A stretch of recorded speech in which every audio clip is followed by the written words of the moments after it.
Welcome à tous les nouveaux, moi c'est Simplicity H et bienvenue dans ma vie aux États-Unis.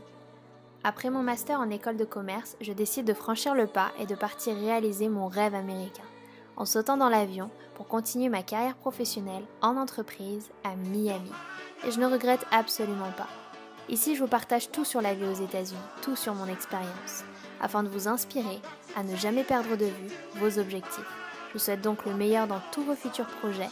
Et merci encore de me suivre. Ok, aujourd'hui je vais vous parler de tout ce qui m'a choqué en vivant aux États-Unis. J'espère que vous êtes prêts, c'est parti. Je vous invite à vous abonner pour ne rien manquer et surtout à regarder mes précédentes vidéos pour savoir un peu de mon histoire, comment j'ai fait pour venir travailler et vivre à Miami. N'hésitez pas à regarder mes vidéos Florida Life, ce sont des vlogs où je vous embarque dans ma vie américaine. Donc c'est la saison 1, j'ai fait une playlist, donc n'hésitez pas à regarder ça. Sinon aujourd'hui je vais vous parler donc des différences entre les États-Unis et la France. J'ai déjà fait 2 parties, donc je vous invite à aller les regarder. Je vous mets tout ça dans le petit et en barre d'infos. La liste est tellement longue, je pense faire plusieurs parties de cette série de vidéos. Premièrement, l'argent. Ce n'est absolument pas tabou aux États-Unis. En fait, les Américains se partagent leur salaire entre eux, parlent de l'argent facilement.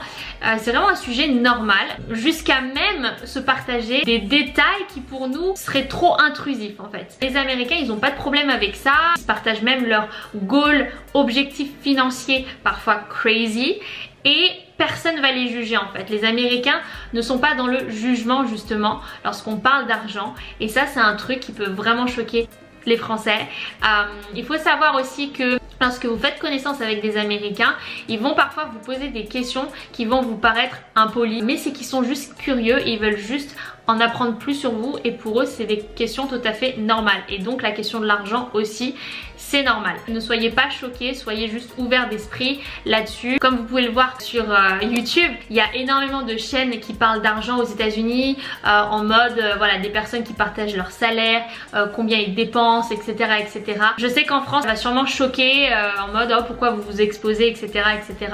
alors qu'aux États-Unis pas du tout. Ce que j'ai beaucoup aimé aussi, c'est que lorsque quelqu'un a de l'argent ou bon a réussi, bon après la réussite c'est une définition qui est propre à chacun, mais c'est vrai que quand on voit quelqu'un aux États-Unis qui voilà a une belle voiture ou peu importe, les gens vont complimenter la personne, vont féliciter la personne, vont l'encourager même à poursuivre ses objectifs, vont être plus dans l'inspiration que le dénigrement, le rabaissement, la jalousie. Donc ça c'est vraiment quelque chose que j'ai beaucoup aimé aux États-Unis. Donc l'argent, pas du tout tabou. Deuxièmement, le service client. Le client est roi les amis. Clairement. Exemple en restauration, donc comme vous le savez dans mes vidéos précédentes, différences US vs France, j'en avais déjà parlé, je vous mets ça encore une fois dans le petit. Quand vous allez au restaurant, vous êtes obligé de donner un tips, donc un pourboire au serveur, puisque les serveurs en fait sont payés à une base de salaire, un minimum, mais ils arrivent à vivre de leur métier grâce aux tips, grâce aux pourboires. Que vous soyez satisfait ou pas, vous êtes obligé de donner, donc c'est entre 10 et 20%. 20% c'est vraiment que vous êtes satisfait et 10% c'est que vous n'avez pas kiffé le service. En tout cas c'est mal vu si vous ne donnez pas. Et c'est vrai que les serveurs sont très serviables, souriants, positifs, ils s'assurent vraiment que tout se passe bien, même trop de fois ils passent, donc parfois t'es en plein milieu d'une conversation et genre ça peut être relou, mais c'est vrai que je préfère ça que être délaissée. Mon expérience a toujours été hyper agréable. Je sais qu'il y a parfois une motivation par rapport à l'argent parce qu'il veut donner le maximum au niveau du service puisque forcément ça va jouer pour les tips, mais peu importe en fait, c'est hyper agréable d'aller au restaurant et de voir que tu peux être voilà, servi au max quoi, vraiment t'es le client roi. Vraiment quelque chose que j'ai remarqué et je dénigre personne bien sûr, mais c'est vraiment quelque chose que j'ai remarqué et j'ai toujours eu de bonnes expériences aux États-Unis. Après il peut y avoir des exceptions hein, voilà, mais en général c'est comme ça. Troisièmement, les caddies. Alors je m'explique.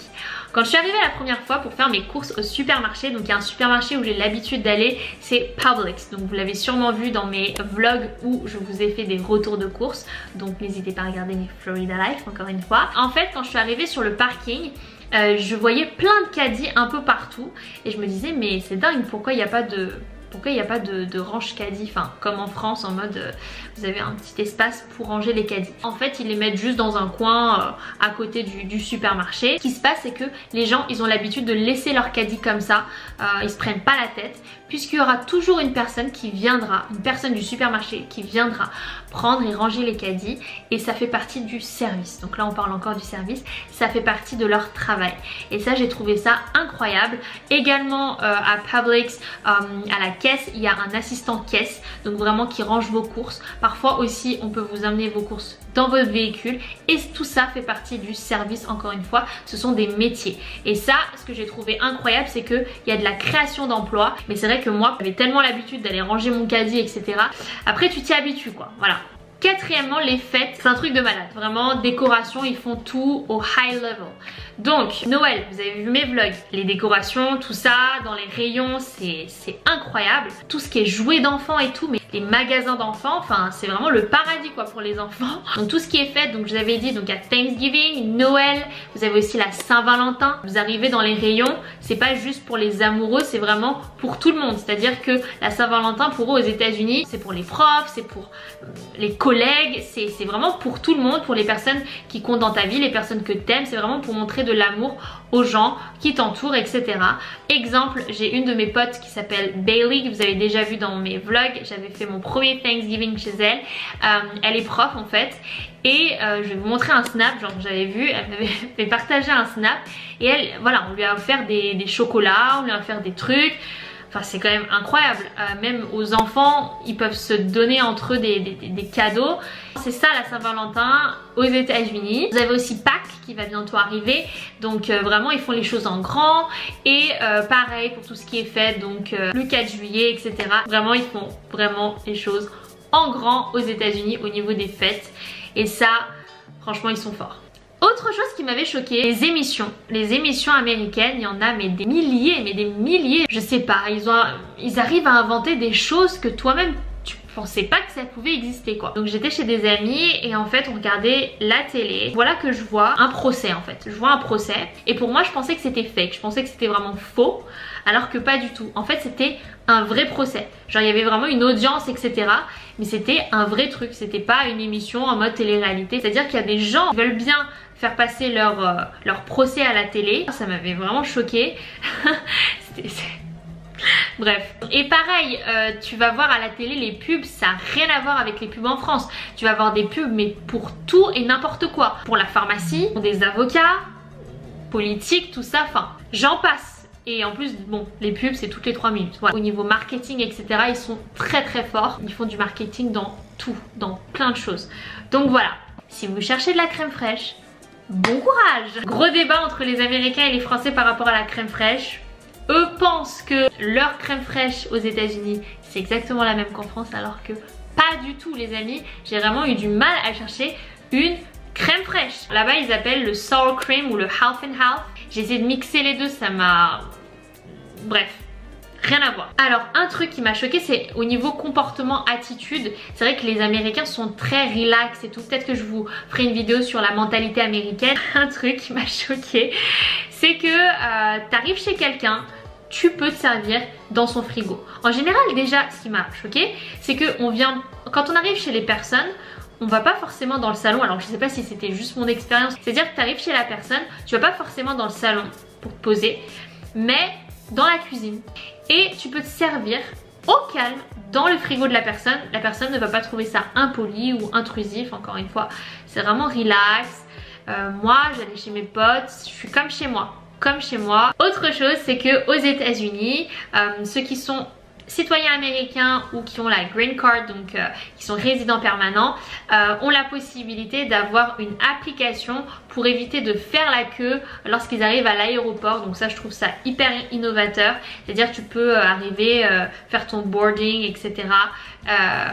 Grâce à une app et c'est hyper simple. Donc je ne sais pas si maintenant c'est le cas en France, peut-être, n'hésitez pas à me le dire, mais c'est vrai que ça c'est un exemple parmi tant d'autres, mais c'est vrai qu'aux États-Unis tu as toujours une app pour quelque chose, genre pour un besoin tu as toujours une app. Au niveau de technologie c'est dans le turfu, vraiment. Et enfin un truc que j'ai lu c'était que l'américain travaillait 300 heures de plus qu'un Français. Aux États-Unis, il n'y a pas la sécurité sociale, toutes les aides au possible qu'un Français a. Et c'est vrai que les Américains, voilà, il faut work hard pour réussir, ils travaillent à fond.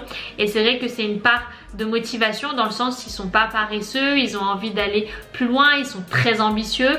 Et voilà, après il y a une part de négativité dans le sens où si t'arrive un truc, etc., bah c'est pas tout le monde qui pourra accéder à des aides, parce que il y a des aides aux États-Unis, mais c'est vraiment pour des personnes qui sont vraiment dans la dèche, en mode dans le besoin de ouf. C'est pas vraiment pour tous les citoyens. Donc c'est ça, mais c'est vrai que voilà, j'avais vu ça, je me suis dit waouh, 300 heures de plus, ah ouais. Mais je me souviens, moi aux États-Unis je fais du 40 heures et tu peux faire du 40 heures ou plus, dépendant de ce que tu fais. Après, bon, ce qui est intéressant, c'est que tu peux faire du overtime, comme je vous en avais parlé sur les différences entre les États-Unis et la France au niveau du travail. N'hésitez pas à regarder la vidéo. Tu peux faire des overtime et ça c'est cool parce que tu es compté presque double de l'heure après ça. N'hésitez pas à me dire ce que vous en pensez en commentaire. N'hésitez pas à me dire ce que vous avez appris dans cette vidéo et puis surtout à liker si vous kiffez ce type de vidéo, si vous voulez en voir plus. N'hésitez pas à vous abonner encore une fois pour ne rien manquer et bien sûr me suivre sur mes réseaux sociaux où j'aime énormément échanger avec vous, partager, etc. Donc suivez-moi sur Instagram, TikTok et Snapchat. Je vous mets tout ça en barre d'infos et ici.